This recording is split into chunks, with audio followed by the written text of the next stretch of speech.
Hello, hello. My name is Kim Addis. I'm the president and founder of Frame of Mind Coaching and the co-founder of the Journal That Talks Back. And today you have just joined the Frame of Mind Coaching podcast. Today, my co-host Fernie is not with me, but I do have an extra special guest. She's a friend, she's an author, she's an entrepreneur, she's extremely driven and very organized. Her name is Ann Gomez. She is the founder of Clear Concepts, Inc. Did I say it right? Clear Concept? Clear Concept. Yep. It's one concept. Clear Concept. Yeah, we only have one, just one concept. One concept. Mm-hmm. And she's a coach, a trainer, and her area of expertise is productivity. In fact, she wrote a book on productivity. She's an expert in that area, and that book is called Workday Warrior. And welcome. Thank you, Kim. I'm so thrilled to be here. Thank you so much for having me on your show. Show the book again. One more time. Show the book. Workday Warrior. Here we go. Workday Warrior. Amazing. It's already a bestseller, right? Yes. Not surprised. Okay. Because when Anne does something, she does it right. All right. So give us a little bit of background. Who are you? What do you do? What is Clear Concept? One. And who do you serve? How do you serve them? You know, we are colleagues in a similar industry, and we do mostly different things. Sometimes we overlap a little bit, but mostly different things. So fill everybody in. Awesome. Thank you, Kim. Yeah, so I lead a training company called Clear Concept, and we are all about helping people thrive at work.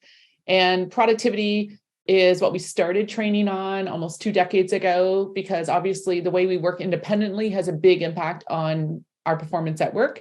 And there's a lot of things that a lot of people do unknowingly that make work harder than it needs to be. So our real sweet spot is productivity. And over the years, we've grown into other loves, like how we collaborate, how we create a high performance team. Hybrid teaming is a hot topic these days that we talk a lot about. And that's super fun for me because I'm a big advocate for a great culture where people could show up and do their best work. And we talk about mindset, and we talk about well-being and all the things really that help us have a great experience at work. All right. So I have a bunch of questions. Mm-hmm. I want to start with this. Do you think that some people are just naturally more productive than others? And yes. Is it a reflection of their character, like of maybe their breeding, their upbringing? Yeah, I think it's nature and nurture. I think we're all different. We all bring different strengths to the table. And I think we can all take advantage of productivity skills to make our days run a little smoother. Okay. So what interferes with productivity? Typically. Okay. So I've thought about this. I've been really thinking a lot about this for the last 2 decades. And this day and age, there's 3 big challenges. So the big whammies, is that the word? Whammies are 1, trying to do too much at once. And I know that because I have tried to do too much at once for most of my career. Yeah. 2, not having enough structure, like too much flexibility. Oh, I'll do it later. Not enough kind of clear boundaries around our time. And then 3, too much complication. And I don't know about you, Kim, but do you ever talk to people who overcomplicate things? Yes. Mm-hmm. I love simplicity. And I also love, I'm very practical. Mm-hmm. My kids think it's funny because I always choose the most practical route. I hate complication. It's called hating hassle. I hate hassle. Yeah, I noticed. I've always admired that about you.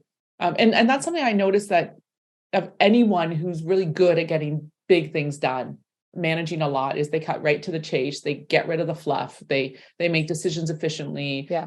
Don't strive for perfection. Like they accept help.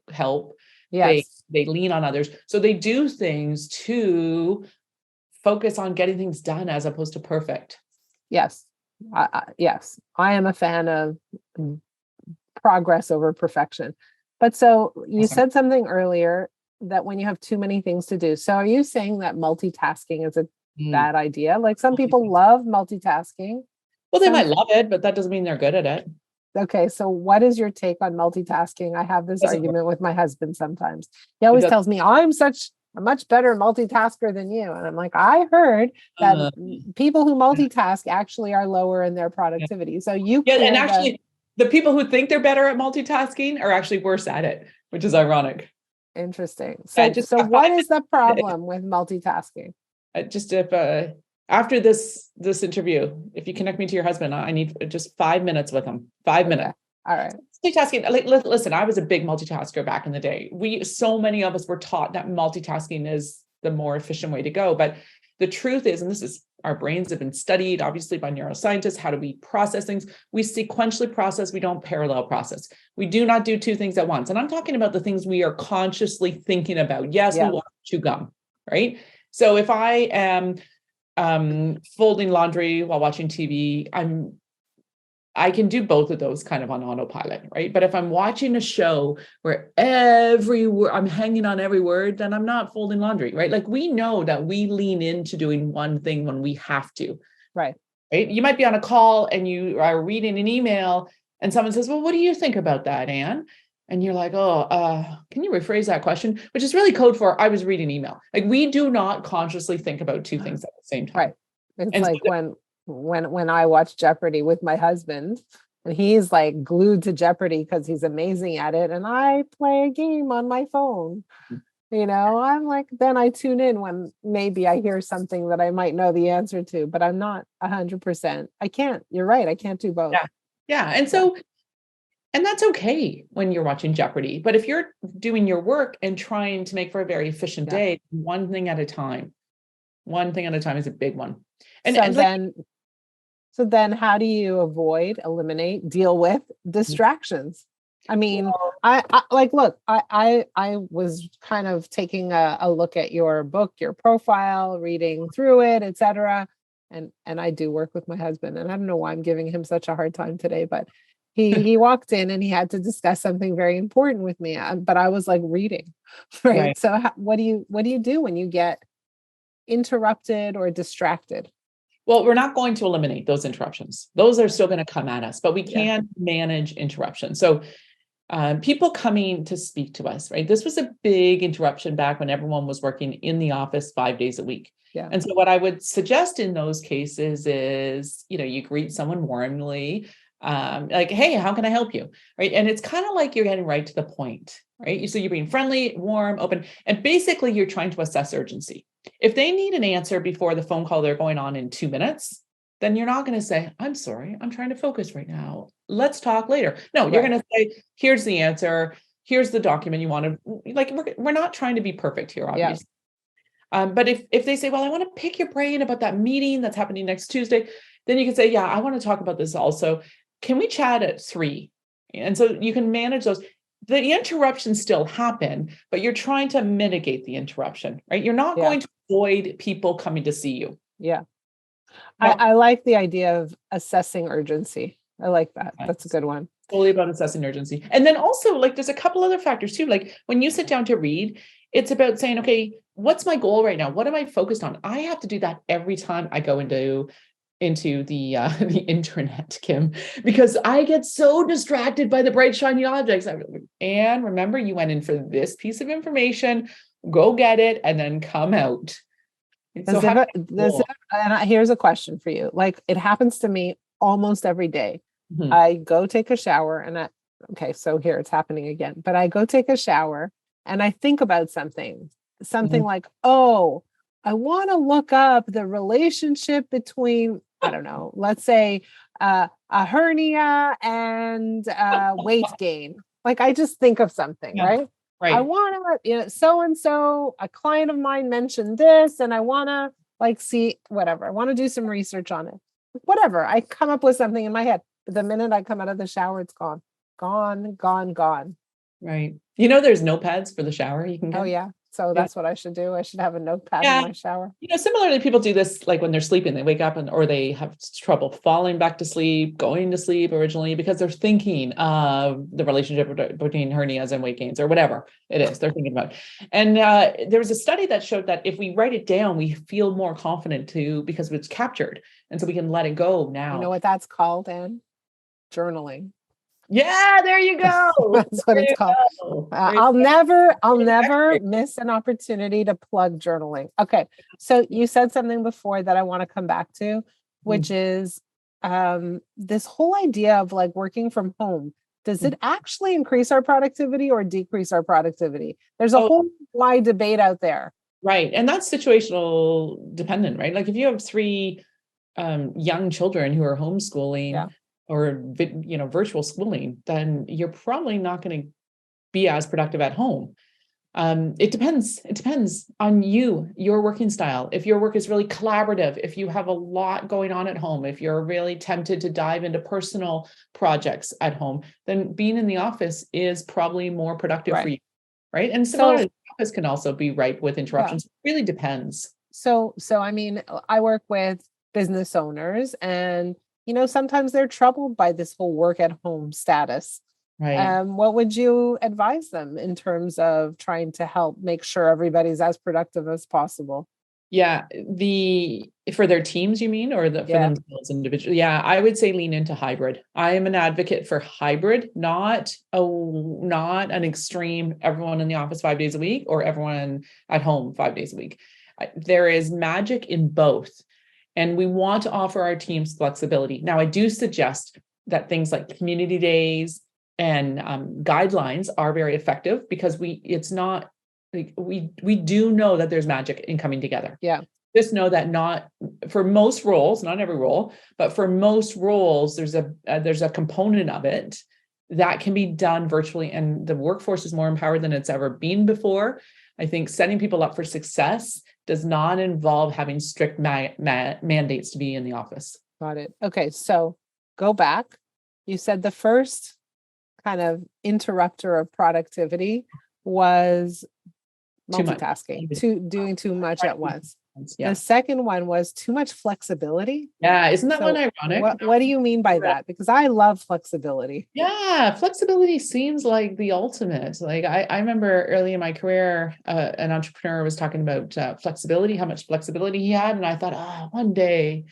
But the truth is that when we don't have structure, then we don't necessarily build our days around what's most important. Mm-hmm. And what we should do really is pay ourselves first, right? So I think so many people can relate to fitness, right? So this is a personal example. This is the same is true in our work lives. I go to the gym 3 times a week, and I do a lot of walking outside that.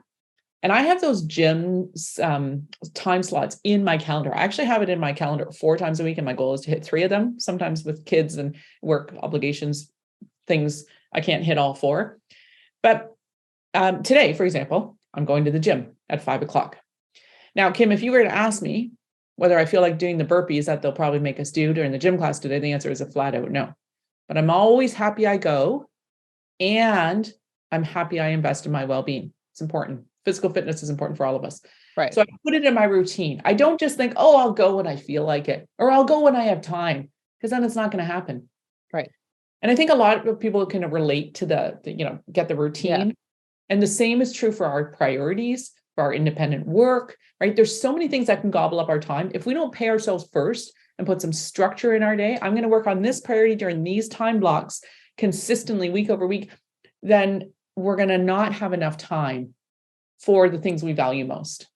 So how do you build a routine? Like if, use your example of doing the burpees, like, sorry, you can't get me there. There's just no way. That's okay. As much to do burpees. Right. No, but I'm just saying, like, how do you get someone to engage in a routine, even though they know it's good for them, but they resist it? How do you get someone? Really, we all should do the things that bring us joy. And for me, a cardio workout and a strength workout does bring me joy. It does invigorate me. But like for fitness, it could be yoga. It could be playing soccer with your kids, like going for a walk with your dog. There's lots of different options. The same is true in our work life. We really want to lean into the work that brings us joy. And hopefully we've aligned our career with that. Yeah. And I talk about your 3 core priorities. And there's ways to think about that. Like, what has the biggest impact? What are you most excited about, right? So those 3 core priorities we want to block time for first, pay ourselves first. And the way to build our routine is to think, okay, how much independent work time do I need? When am I at my best for that? When is my energy level highest? For most people, it's morning. What's my meeting load? When am I most in meetings? And you start to kind of build out the routine based on answers to all of these questions. Right. Okay. So routine. Mm-hmm. You're a huge fan of routine. Huge. So how do you get someone to stick to a routine? It's just a question that I have because like I think to myself, as everybody knows, we ask our clients to journal in an online journal every single day, right? Nice. Every single day. And part of the pull or the way that they do it is that when they journal, we respond. So Yep. most of our clients are very happy to engage in this process. Every once in a while, we have a resistant client who is like, well, I've never journaled. I got busy. There were other things, So how Well, do you get them? How do you get them? So you've built an accountability already, right? And reinforcement with your responses. So that's huge. We'll call it reinforcement, not so much accountability. Well, the fact that they know someone's reading their journal entry, Yeah. Adds that buddy system. Apparently, like we're 95% more likely to hit our goals if we have an accountability buddy. So the other thing I would suggest for anyone who's struggling to build this habit, this is a habit. The journaling is a habit. Start small. So there's a lot of great research out there that shows that we want our habits to be so small we can't fail. So you could say to your client, write one sentence. Yeah. Like the commitment is so ridiculously small that it feels so manageable. I started flossing regularly. I was always a hit and miss flosser, like right clustered around the dentist appointment. But I started flossing regularly because I committed to flossing one tooth, which I heard that idea and I thought that is ridiculous. But when I paired the task, that's another key tool, right? When you get your morning coffee, write that one sentence. When I paired the flossing with brushing, which I do consistently, I would look myself in the mirror and say, Anne, I know you're tired. You can floss one tooth. So I floss one tooth and then I keep flossing all of them, right? They can write 45 minutes if they want. Just commit to writing one sentence. Yeah. I tell them that they need to show up every day. Even if they don't feel like it, they just go in and say, hi, I don't want to journal today. Have a nice day. Goodbye. And that's it. That's their journal. That's okay. Right? Yeah. That's awesome. Just, you got to show up. You got to show up. And then pairing it with something that's already established, like having their coffee or whatever that is, right? That builds the routine. You talked about an accountability buddy. I hate the term accountability for a million reasons. We don't need to debate it, but here's a question for you. Do you think it's a good idea to share your goals, or is that like setting yourself up for failure? I think it's a great idea to share your goals, right? Because then you rally support, you commit to it yourself as well. Yeah. When you think it reinforces the decision to go for the goal. Yeah. Yeah. And I think it helps you rally support, build those champions around you, put it out there into the universe. What are your thoughts on that? I don't know. I'm a little mixed about it. I think it's a good idea to tell some people. I don't think it's necessarily a great idea to tell the whole world. I agree with you. Be selective here. Absolutely. Selective. Yeah. It's tricky because like you might have a goal, like I might have a goal, right? Oh, I want to lose 20 pounds by my birthday. Do you know how many years I've had that goal? Same goal every year after year. And I do all the things that I'm supposed to do. Eliminate carbs, sugar, no alcohol, no dairy, no, like whatever, all the no's, get rid of everything. And still, for whatever reason, I don't make the kind of progress I'm looking to reach. So now my birthday comes and now, I just feel bad. I feel bad because I didn't reach my goal. And now I'm a little embarrassed. I'm a little ashamed of myself. So what do you think? What do you think about that? I think you are beautiful. And that I wasn't looking for a compliment, but I'm saying, like, what do we do? Should we share our goals? That's the question. I still think, shoot for the moon and land on the stars, right? Shoot for the stars, land on the moon. What's that expression, right? Like, I think a lot of people can relate to aiming high and maybe still having results that are worth being proud of, but not hitting the results we intended, right? I think that sometimes there's a blessing when we don't hit our goal because another door opens up and we have another incredible opportunity that we're interested in. I've had many goals I haven't hit. I still think there's value in sharing them selectively. I agree, not everyone. You don't want to share them with everyone, but I'd be very comfortable sharing a goal with you because I think you would give me good ideas and insights, and maybe you give, oh, Anne, have you talked to this person? And you'd You'd encourage me. Yeah. So I think the right person is a good person to I share. agree. I agree. The right person. And I also think that's where a good coach comes in, right? Where Yes. you can work with your coach when you're Yeah. struggling, when you're not meeting your time frames, etc. An amazing coach could really help address some of the things that are getting in the way. So Yeah. that's where coaching comes in. All right. Another question. You talked about deadlines. Good or That's bad? crucial. Good or So bad? good. So good. Now, we don't want to overcommit ourselves, but deadlines really do drive productivity. So it's like productivity is this kind of trickle down effect. You start with what's most important. And I talk about 3 goals, 3 big goals. We can't do 7, 12 priorities at the same time. We can't even do 4. I've tried, Kim, I've tried. It's 3 big goals. And then having deadlines related to all the activities and tasks associated with those 3 big goals.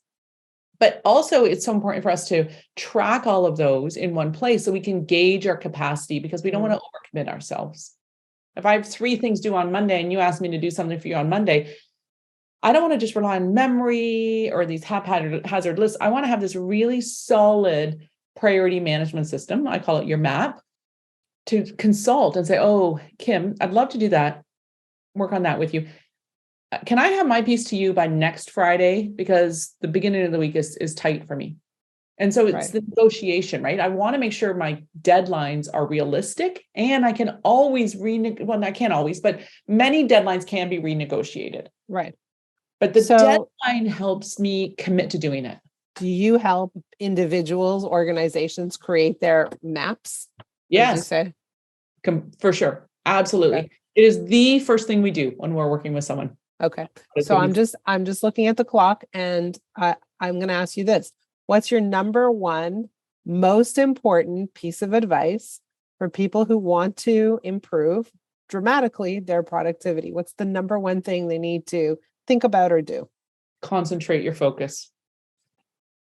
Concentrate your focus. Know what the big goals are. Concentrate on those. And it's 3 core priorities.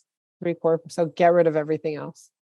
Well, there are some things we're going to park, and I call those future priorities. And some things have to get done. Like I talk about submitting expenses, right? Like that's not a core priority, but that has to get done. Booking the dentist appointment doesn't feel like a core priority, but it has to get done. Yeah. I call these supporting tasks, and those fit in around the periphery. Those don't form the core of our day. Those fit in around the periphery. Yeah. For me, those are things I delegate. Even better. I can't. I'm not good at those things. Those things bog me down, right? They weigh me down. They are not my area of greatest expertise. So I, to the best of my ability, hand over all administratively related tasks to anybody I can hand them to. See, this is another example of you performing at elite levels. I talk about the simplify filter, where like uber productive people, they always look for opportunities to scale back, streamline, and seek help. And everything you just said there showed that you really make the most of simplifying. Yeah. I often think about scaling back in terms of what are the things that we're working on that aren't yielding the results we're looking for. Let's look at them. If we can't figure out how to improve them, let's eliminate them. Because I don't want to spend time doing things that don't yield results. Yeah. Right. Because what happens then, it drains you, because you're spending all this time, all this energy trying to make it work. It's like a bad marriage, right? Sometimes you got to call it quits. Yeah. Spoken like a true executive, Kim. Exactly. Really focused on highest impact. All right. How do people find you? How do people buy your book?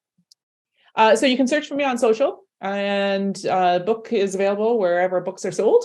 And you can find more information on my website, clearconceptinc.ca.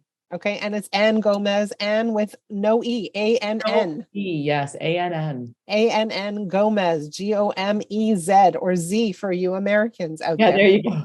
All right.